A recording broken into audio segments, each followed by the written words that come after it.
Hey guys, I'm Early, and welcome back to some game improvement. I'm here with, Hey, what's up, guys? It's me, Ace, again. and today's episode is going to be based on Animal Crossing. At least the one that was, I guess it was just kind of, it was announced, but more of a tease announced. We don't really have any information on it, but it was just like, hey, this is a thing now for the Switch. Yeah, it wasn't it was basically a formal announcement, but there's no, details. I don't even think they said anything more than sometime in 2019. Yeah, something like that. But anyways, we were thinking about it, and we enjoyed the 3DS New Leaf game, and in fact, I know it was for me, and I'm pretty sure same as you. It was my first taste of the Animal Crossing games. Yeah, we both saw Joey Converse play through, and that's when we decided, hey, this series might be for us. Yeah, and then we tried it, and we're like, okay, this is fun. And then after at least a year of playing it, we were just like, okay, we're done. But Yeah, there wasn't a whole lot to do at that point. yeah, I mean, it was kind of how Sugar Conrad actually did his Let's Play of it, where we saw him play, and we're like, oh hey, this is cool. We started playing it, and then we still played it throughout the summer after his Let's Play died down. But after we kind of played through like a full year, basically a full season rotation of it, we kind of stopped playing it, and then after he brought it back for like the second run, we also kind of picked it back up, and then we kind of dropped it again. But it kind of happens to everybody. Not, I don't think there's many, if all, people that actually just keep constantly playing it every day. Yeah, I mean, at most, I'm sure some people are dedicated enough to log on and talk to all their villagers once a day and then log off. Yeah. But I doubt there's people who are grinding out for hours at a time every day, Oh, after yeah. a year of getting it. Oh yeah. And it's been out for quite a bit now. It's got even the amiibo functions now, and it's just updated a lot. Yeah, but that's enough about the past. Why don't we get into the future, or more importantly, what we want to see in the next installment? Yes, let's do that. First off, one of the more important details is we would like to see is we want everyone in the game. Kind of like how the new Smash Brothers is like, hey, everyone's here. We want everyone from Animal Crossing. Like, we want everyone from the original game to the 3DS.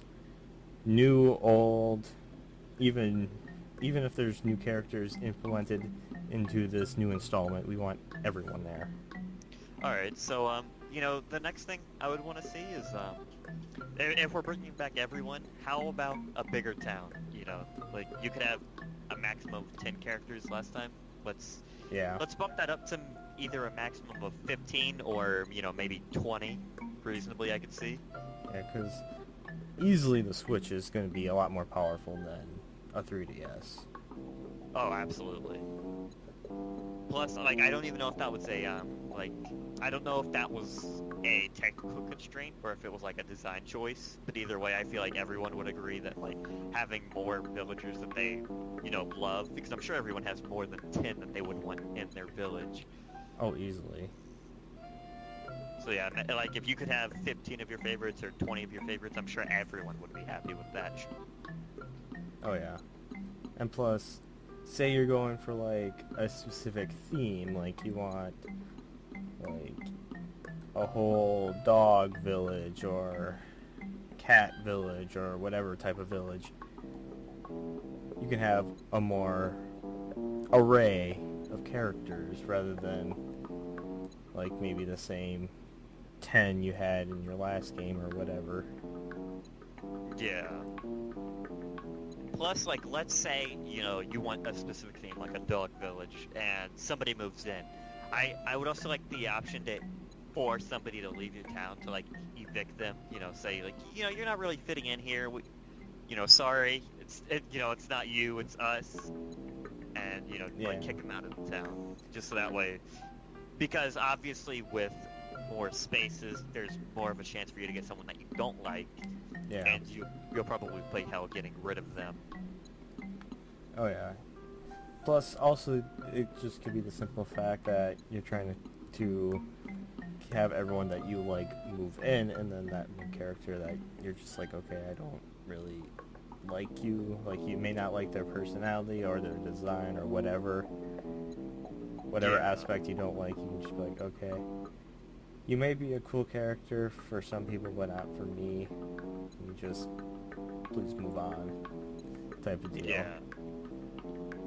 Or, like, even, this is the same thing, but opposite. Like, let's say you accidentally mess up and somebody leaves. How about an option to invite somebody back to town? Like, if you see them on Main Street, you could talk to them and be like, hey, you want to move back? And then, have the same sort of system that you have in the campground where, there's a chance they'll accept, or they'll play you in a game, and if you win, they'll move back, things like that. Yeah. Or even, you don't have to see them, like, they have the whole post office system. Maybe you could, as long as, like, in your game, that character's name is within, like, that your game specific data, you could write them a letter, like a pen pal, and you could, like, set, like, keywords to say, like, please move back, or some of that nature, and there's, like, the same chance, or they can at least reply back. Yeah, exactly. Because, I mean, the post office system, like, it was nice, but it wasn't that fleshed out, so I think having, like, this sort of thing would be a good bonus to it. It would improve it, make it better. Oh yeah. And honestly, like, while we're talking about all these villagers, not even, like, old villagers, I want to see more, like, random villagers, like, have more people hanging out in, like, Brewster's Cafe, or have more people walking on Main Street that are, visiting your town because they heard you have a nice shopping district, things like that.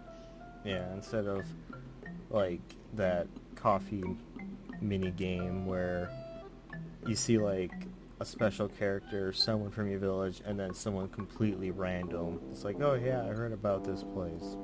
Yada yada. Yeah, like, this is supposed to be, like, a bustling town, so, give us tourism. They don't even need to have an option to move in, while that would be a plus, if, like, we can just see random people visiting and know, like, hey, I can make the town feel more alive. I feel like that would be a huge bonus. Yeah. Instead of making it, like, a closed off, like, mini village, it's more open. It feels more alive. More people visit and whatnot. Yeah. Because, I mean, like, the only times the towns really felt alive is when somebody would visit and they would start talking to them, and you could tell they remembered them from last time. Like, like when I would visit your town for a survey, and Cookie would be like, "Oh, it's you. I remember you from all those months ago." Yeah. That sort of thing makes it feel alive, but Yeah. that's very rare most of the time.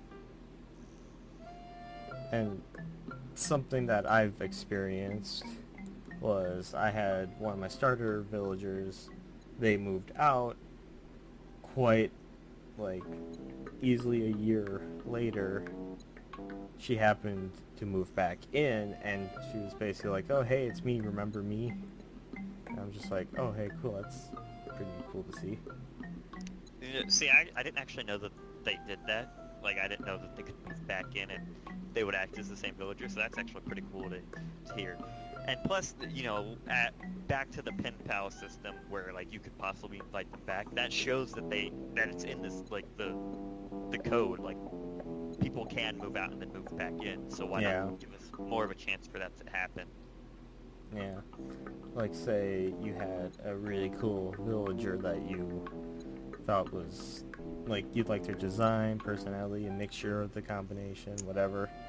And, like, let's say your Switch is more of a home console. You don't really take it outside, take it on the go, whatever.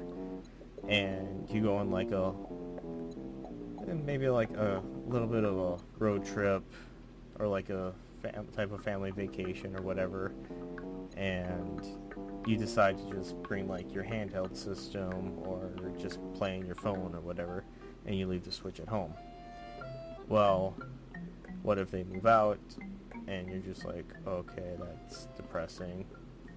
Well, with the invite system, you could invite them back,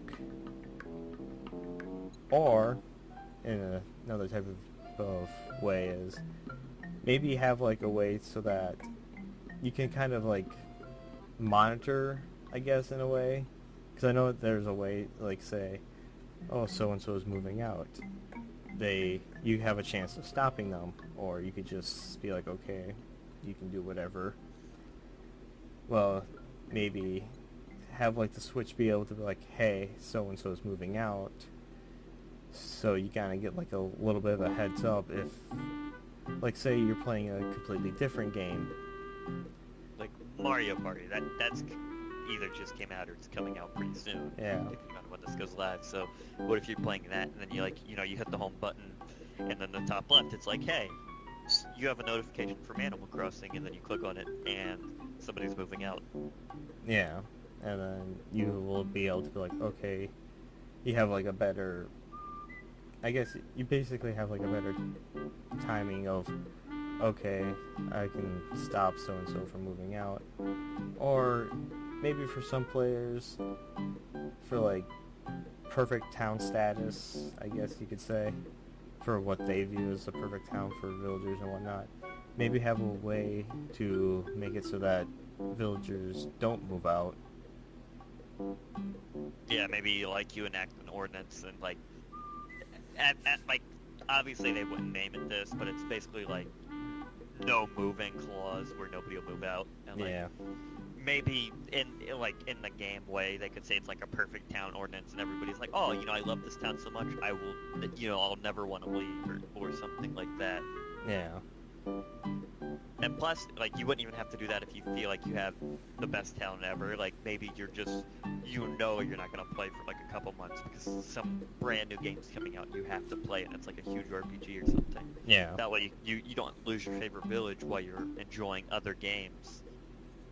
So you Yeah. can be like, all right, I'm not playing this for 3 months. Let me just set it to where nobody can move out. Cool. I'll see you guys in 3 months when I'm done with this game. Yeah. And of course, they'll still live their own lives and whatnot, but they just will still exist when you come back. Yeah, maybe even make things where, like, can change, because, like, I don't know if it can do this. I've never noticed. But, like, maybe while you're gone, have it to where they can randomly, like, buy items and change out their homes and whatnot. So, like, Yeah. you come back and Elmer, if you have him, has, like, a completely different house. Yeah. That'd be cool to see. Yeah, I know I haven't seen it. The only time I've seen it happen is if you like induce a buy at retail or you gift something to them. Yeah, exactly. It's going back to the making the town feel more alive, where like if they can change their house without your influence, like, because if you're gone for so long, I think that would be pretty nice, rather than basically everything freezing in place Yeah.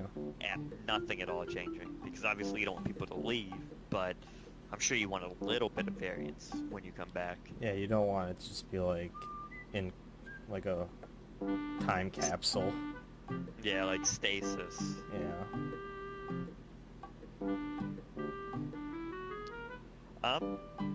Since it feels like we're wrapping up villagers, just one last thing I want to touch on is, how about either an option to upgrade your campsite to have more, like more tents for people to camp out in, so you can have more options to choose from, or just building more than one campsite.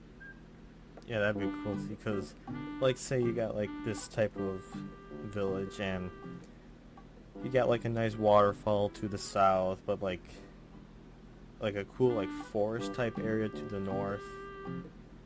Maybe you want, maybe just for like, I guess, scenic type stuff, you could have like a campsite in the forest and at the waterfall. Yeah, that'd be pretty nice. Like, plus, like I said, it gives you more variety. And you can even, make your own stories up like that. Like, why is a cat at the waterfall one instead of a peaceful forest? You can make your own, fun stories or whatnot. Yeah. So, it seems like we're moving on from villagers, so I want to talk about the house now. I want, just in general, I want bigger houses, like the upstairs and downstairs. You get one room each. Why not have that be kind of like a copy of the middle room, and then you can have 3 rooms after that, like, on the left wall, the front wall, and the right wall, to make 12 more rooms. Oh yeah. Or sorry, 6 more rooms. Yeah. And if anything, easily the basement could be done like that. Yeah. I mean, I assume the top floor would be as well. Oh yeah. But yeah, like anything, like, being able to have more space, more room, more places to decorate, I think that's just a plus in general. Like, Oh, yeah. I don't even think people usually decorated the museum exhibits. I think that just towards the end of their game, it was just storage. Like, I don't have any more room, I'm just gonna throw things that I want to keep in here. Yeah. And plus, the way I like building my house was basically kind of give it like a type of theme, I guess. Because my house was basically, the upstairs was like a music room where I bought pretty much all, or at least as many as I saw that were new to me. I just bought all the musical instruments and then threw them up in the upstairs, and basically kind of made like a type of theme out of that. And then my main floor was kind of like a living room type thing. My left room, that was kind of like the bedroom. I never really had like a set idea for my right room. For a while I kind of made it like a kitchen type thing, but right now it's more of a kind of like a sitting room. Yeah. So I did this sort of the same thing where like my house rooms all had like different themes. yeah. So having more rooms and more space to kind of decorate and kind of see what can fit, make more different themes would be kind of nice. And Yeah. also pretty much adding space to the house, making like the add-on rooms bigger. It should be more of a, like, I can understand like doing like the small upgrades one at a time, depending on how many bells you have. But say you go out of your way to grind more bells than what was needed. Maybe perhaps get like maybe skip a stage if you wanted to. Because I know I kind of got a little annoyed with the whole buy one small upgrade at a time type aspect. Yeah. And I mean, this seems like a pure, like, there's literally no downside. So, like, let's say a room costs, for, like, tier 1, it costs 500,000, and then you want to skip that and you want to go to tier 2, which is $1 million. You either should have to have that $1 million just plain, like, then and there, or, like, let's add on a fee, like, suddenly it's $1 million plus 100,000 fee for, Brewster can say whatever it is, like expedition charge or whatnot. Basically, just so that way you can't abuse this. Like, Yeah. you need to think about this. It's like, all right, if I do this, I need to take, 100,000 more bells to pay, or I can just wait a couple of days and then I'll have enough to do it, irregardless. Yeah. But yeah, I mean, I agree. It was annoying to pay them off and then have to go to them, and it's like, okay, I'll start building your room. I'll see you tomorrow. It's like, all right, well, what if I wanted to set up 2 rooms now, and you just do 2 at once? Yeah. And also with the houses, maybe you wanted to have more of a different type of house theme where it was on the beach. Yeah, more variety in where you can place your house would always be nice. Yeah.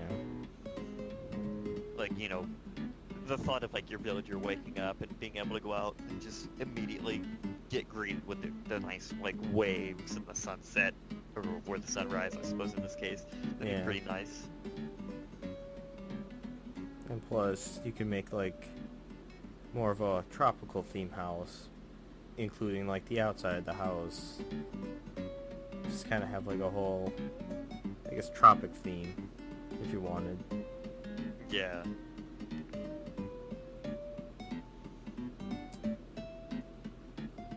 I guess since we're on the topic of the water, maybe expand on the water exploration more exclusive to the underwater exploration, because I know in New Leaf they added the whole swimming mechanic with the swimsuit, and you could dive under the water and whatnot, and you had your big shadow chase other shadows.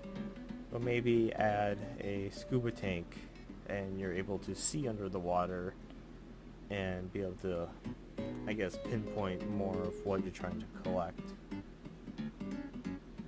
Yeah, maybe like even add in a tool for this. Like, let's say you have like a net you can throw it at, or shoot it if it's like a harpoon net or whatever. Yeah. At whatever you're trying to catch, and then the bronze, or is there bronze tier? I can't remember. Does it just go from normal to silver, or is it normal to bronze? It's normal, bronze, no, normal, silver, gold. Okay, so it's like normal is just plain. Silver, maybe the radius expands. Yeah. And then gold, like maybe it goes faster and the radius expands, or things like that. Or maybe a longer reach or whatever. Yeah, exactly. Well, we're kind of done with the underwater theme for right now, I feel like. But in the theme of collecting stuff, just one small quality of life thing that I think would be really nice is digging up those fossils every day is a huge chore, right? You have to go around town, you have to find 4 of them, you have to take them up to I'm sorry, his name's slipping my mind. Blathers. Blathers. And then you find out, okay, either I need these or I already have all 4. So it's like one of 2 things. Either give us like a home fossil kit after 25 fossils or whatever, where you can diagnose them yourself, or just after you've already turned in, or well, not even turned in, after you found one, like Tyrannosaurus Rex head. Anytime you find that afterwards, it's just automatically like, oh, you found the Tyrannosaurus Rex head. Yeah. Plus, it still gives like the mystery of, if it does that, you like take a fossil. Oh, I got this skull, or I got this torso, but all of a sudden you dig up something and it's like, oh, hey, a new fossil I don't recognize. Then you can go to like Blathers, and then he'll identify it, and then you can donate it to the museum. Kind of cut back on the whole, basically the back and forth trips of daily runs. Like, say you run through your fossil spots and every fossil is not new. Well, instead of having to go to Blathers and get all of them identified, maybe if you're identify them, or have like the home fossil kit and it's something you already know you have, you can just take it straight to like retail or to sell them, or if by chance you wanted to make like your own type of museum in your house, you could display it in your house. Yeah. And on that note, the daily runs, sometimes it's a day, it's like summer, and you need one certain thing. Let's just have this, and especially since now that we're talking about bigger villages, because we already talked earlier about more villagers, have things either spawn more often, or maybe expand their availability to make that better. Make certain things easier to catch for the museum. Yeah. 'Cause I know, like, there were some windows for things where, like, the scorpion or the tarantula, those were really hard to find summer at night, like it was like dead night for them to be found. Maybe instead of like, maybe they have like a higher spawn rate at night, but have like a 1% chance maybe throughout any other points in the time, just so that you still have a small chance of finding them, but they're more common at different times. Yeah, that would be nice. So- You know, I feel like we've pretty much finished up with the daily runs in the museum and whatnot. What do you think? Yeah, I'd say for the most part.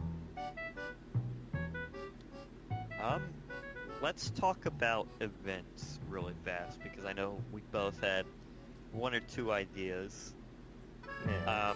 Mine was, I feel like it'd be pretty nice if on the anniversary of your town's creation, if there was a celebration, or like, you know, if it falls on a holiday, maybe it's the nearest day, and they'll note that, but like, just like a celebration, you know, 1 year anniversary, 2 year, whatnot, and they can say it's since you moved to the town.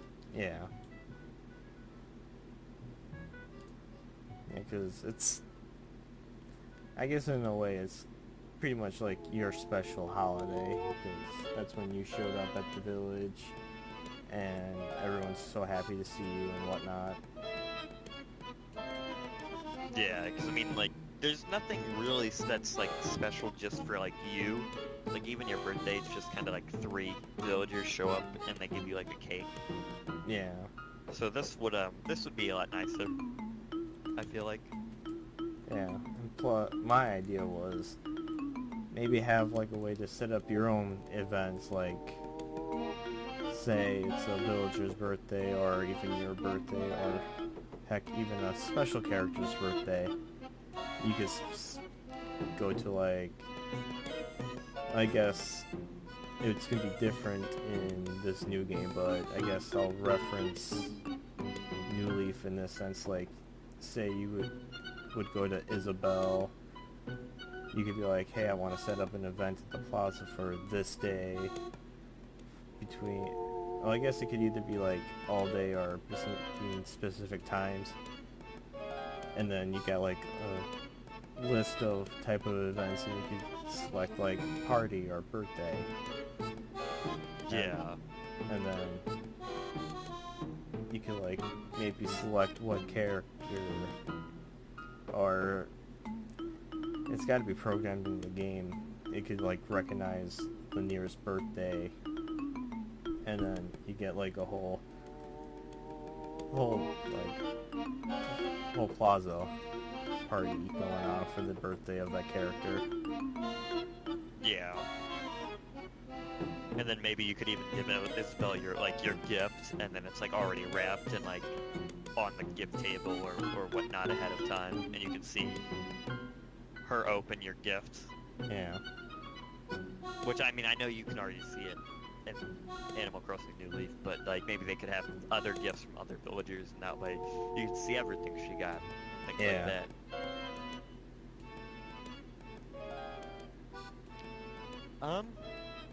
So I feel like we've wrapped up with the events as well. So we should move on, I think, to the rest of like the meat and potatoes of Animal Crossing, which is the items. You know, we've already discussed heavily the villagers, so why not go on to what makes your home and their homes, you know, unique, and that's the items. And I think, plain and simple, everyone wants more items. You know, more creative options.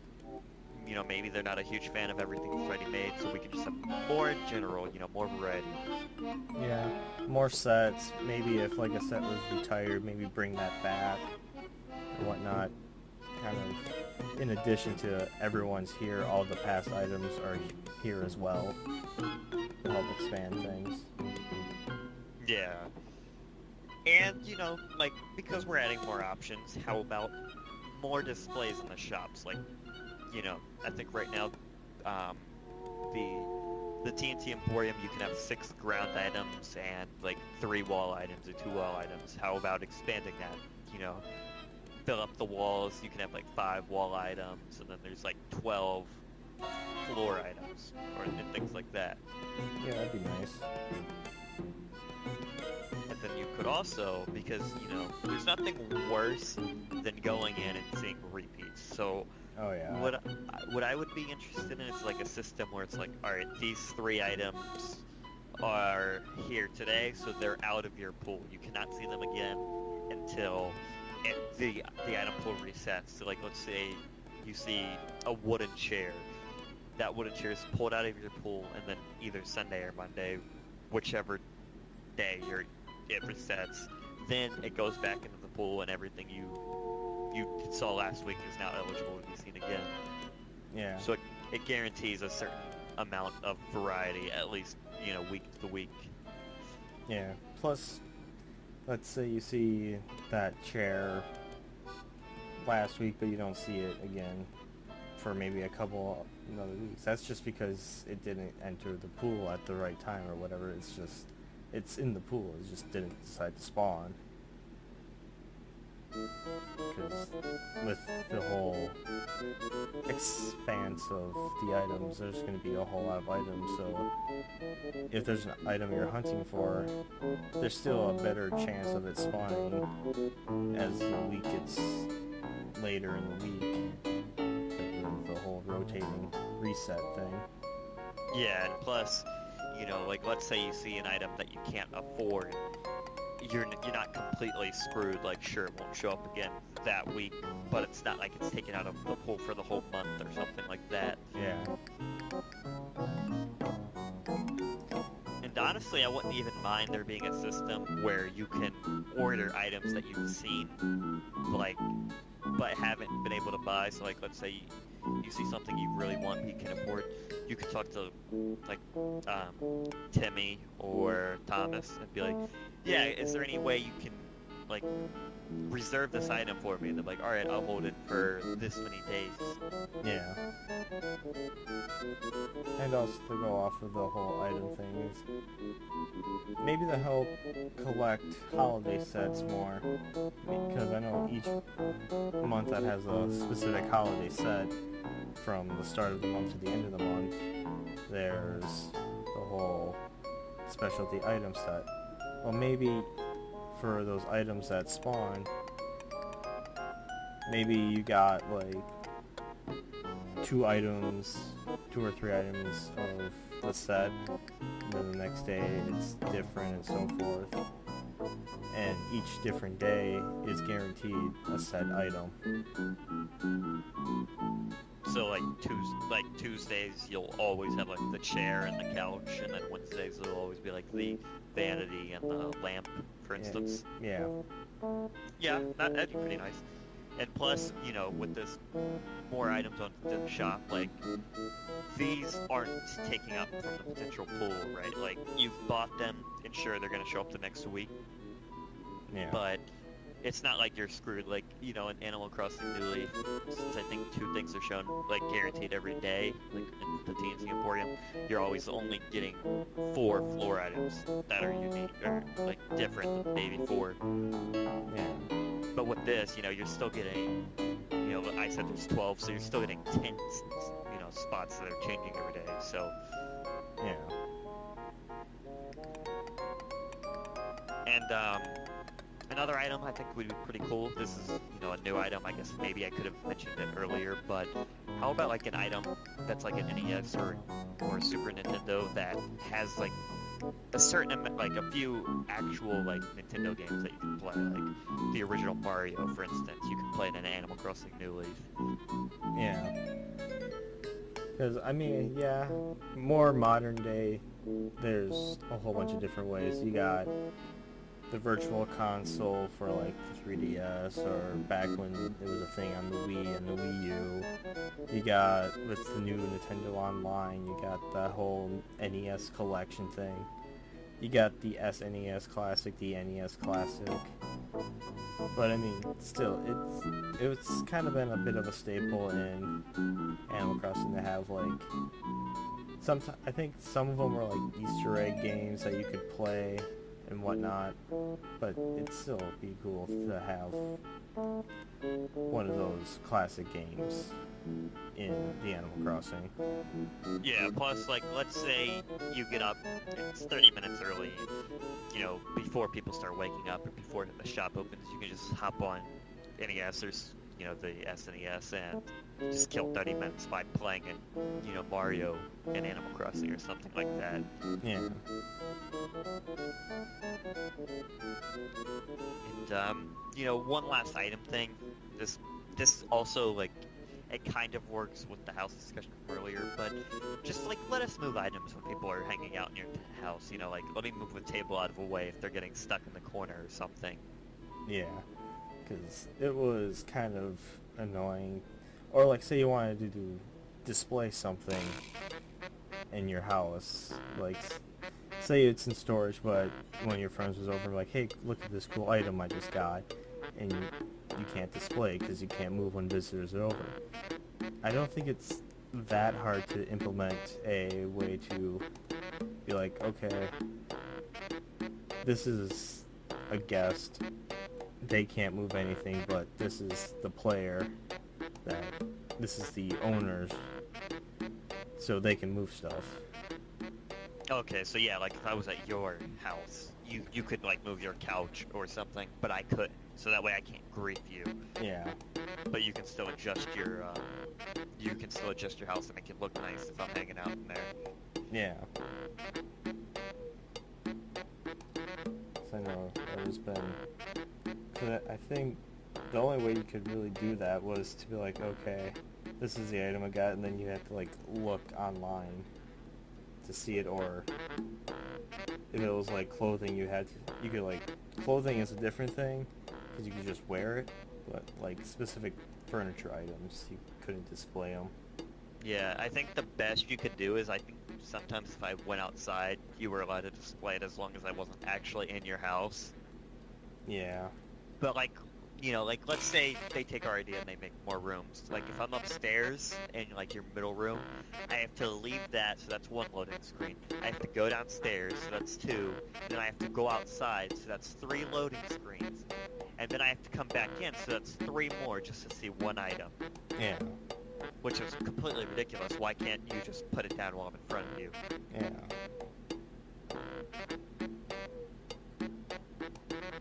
But, you know, I feel like we've talked long enough about the items. Yeah. And, oh, actually, no, sorry, there's one more that we both talked about. We both had one idea, and that's linking Animal Crossing New Leaf and Switch, you know, 2019, and getting an item for both because you linked them. Yeah. And Do that... you want to go over yours first, since it's the 3DS one? Yeah. Like, that's already out. Yeah. Basically, what my idea is you could do, like, a wireless link between your 3DS and the Switch versions, and you basically, each version gets a exclusive, like, hey, you shared your data between these games. The 3DS version can get, like, a mini Switch, kind of like, basically, like, one of those little furniture things. Because I know in the 3DS, you could get a 3DS, and you could, like, open and close it, turn it on, whatever. Well, this Switch item, you basically just throw it on a table, you tap A, and it would make, like, the Switch click sound. So every time you did that, it would just make the click sound. So nothing spectacular or fancy, just something cool to see. And, you know, maybe even if you have it inside a TV and the TV is on, maybe after the click sound, it could show, like, the main Switch menu when you boot it up, where it's like, you know, press any button 3 times to unlock. They could have that just, like, on the TV. Or if anything, maybe have, like, the red background with, like, the Switch logo on it. You know, that's actually even better. I completely forgot about that. So yeah, they could easily do that. That would be pretty cool. Yeah. And then, you know, my idea was, in the Switch version, you get a 3DS, and it's like 3 tiles long. And you can open it up, like you were saying, it opens, and then it's a couch that, you know, you and your friends can sit on. Or you can press A again and close it, and then you it's a table and you can store things on it. Yeah. Which, that would be pretty unique to it, just because I am positive there's no such thing as a couch that turns into a table.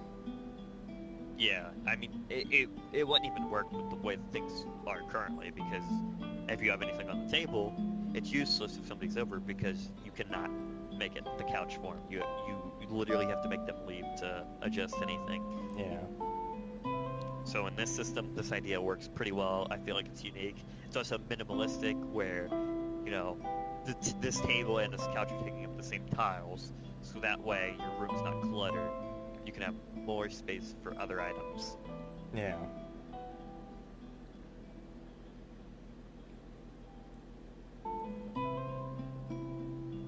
And then, kind of to stray a little bit off, but instead of looking at the items, let's look at the player character themselves and maybe have more of an in-depth way of like character creation. Not like get into like Skyrim type details or just in general Bethesda, because that would be a little too much. But maybe have more hairstyles, maybe different eye shapes, nose shapes, maybe a more expansive hair color, eye color, that type of deal. And Yeah. you could either like decide what you wanted from the get-go, or if you still like that random choice, you can still get the questions of like, hey, what you doing? Depending on how you answer, it will determine how you look. Or like, say you go to like Harriet at the hair salon for like changing hair and the eye color. You can still do the whole question things, or you can just pick depending on your preference. Yeah. And then maybe you do the random questions and you don't like what you get, you can just automatically be like, no, I don't like this. And then you can just manually pick. Yeah. Just so that way you're not forced into something you're not comfortable with. Yeah. But, I think one last thing we wanted to touch on was something that we both have spent a little bit of time in, either working there or, just hanging out and buying a cup of coffee. And that's Brewster's Cafe. And I feel like, just the option to make that bigger, maybe he can hire some help permanently, like they could, make a new special NPC for that. Yeah. And he could expand his variety of drinks. Because I know my personal experience was when I played it, even if it was not for long daily, but I still played it daily, at least for like login, talk to people, and I always went to Brewster's Cafe to get my drink. Just because I like the atmosphere. It's just, all you can really do is buy a coffee and then that's it. Or you could work there if you wanted to. Yeah, which I did do, but it wasn't even because I wanted to, it was just because I wanted the items he gave you that you could only get from him. Yeah. It wasn't like I enjoyed the minigame or anything. So that's why I suggested, maybe after you expand it, he's like, alright, I'm getting enough business, I can hire some part-time help, I don't need you to help me anymore. And then, let's say you're missing some of the items, maybe he'll just give them to you as a gift. And maybe have like, I guess, a type of friendship meter. Like if you visit him daily, he'll be like, hey, you've been around for a while, here, have this special item. And to expand more on the drinks, I think it'd be a lot more fitting depending on like the time frame, what drinks he serves. Because I mean, yeah, as a coffee drinker myself, I like my coffee, but sometimes at certain times of the day, you just don't want a coffee. You want something different. So like say in the morning, you could have coffee. In the afternoon, you could like serve like a tea or something. And at night, maybe a soda. Kind of make a more of a variety with that. Because, I mean, people, obviously do drink it, and so does caffeine as well, but who wants a nice hot cup of coffee right before bed? It just, it doesn't seem that logical. Like, leave that for the morning when you're still waking up, not when you're about to go to sleep. Yeah.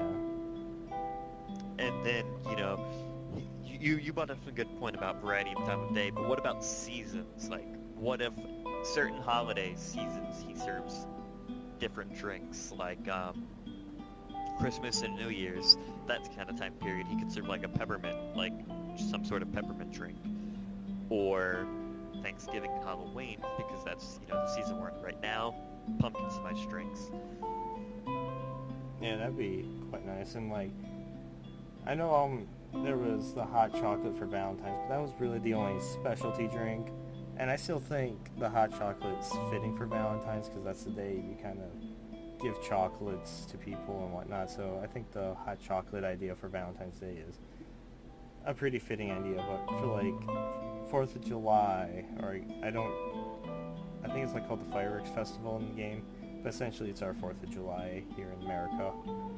He could serve like lemonade, or like St. Patrick's Day, he could serve like a shamrock drink, like a shamrock shake, or something of that sort.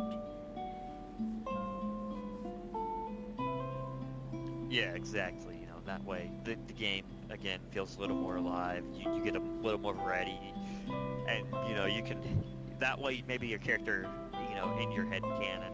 So some people do have that. Maybe they want variety and they don't want to get tired of coffee, tea, and soda every day. So that way, in these hot event periods, your character can be like, "Oh boy, some variety. I'm really enjoying this." Yeah.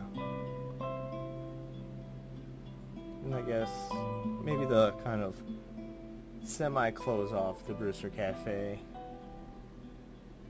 I still feel it's fitting to fit in KK somewhere, and we kind of discussed this for a while, and one partial idea was that of more of my end was having a club KK or something like that, where during most of the week he's the DJ and whatnot, but still you got like the Saturday night event where he comes out and he actually plays his guitar and sings a song, and you get this record for it. Yeah, and then my idea was he plays at the expanded Brewster's Cafe, and you would still only get a song once a week, but still, you can show up there, you can sit down for your coffee, tea, or soda, depending on the time of day, and you can just enjoy some nice live music. Either way, I feel like we'd both be alright with either if they did either of these ideas.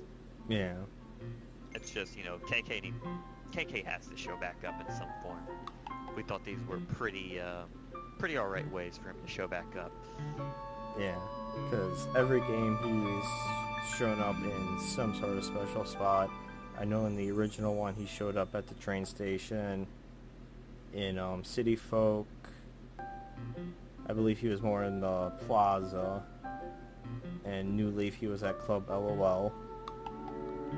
So, kind of change up the location, but still keep his main mechanic well alive is mainly the goal.